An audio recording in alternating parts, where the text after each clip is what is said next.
अस्सलामुअलैकुम, आप देख रहे हैं CNN न्यूज HD और मैं हूं किरण नाज। शामिल करते हैं आज की अहम खबर।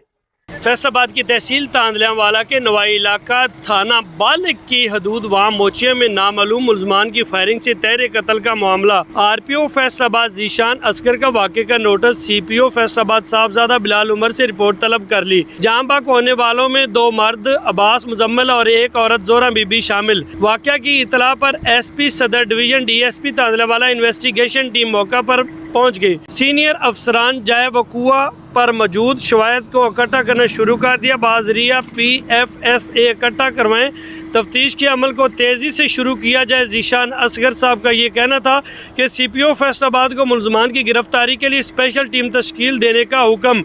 वाक़या की हर पहलू से तफ्तीश करते हुए मुलजमान को जल्द अज जल्द गिरफ्तार किया जाए।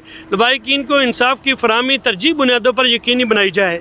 अब तक के लिए इतना ही। मजीद खबरों और अपडेट्स के लिए देखते रहें CNN न्यूज HD। हमारे चैनल को सब्सक्राइब कीजिए, लाइक कीजिए, बेल आइकन को प्रेस कीजिए ताकि हर नई आने वाली खबर आप तक पहुंच सके।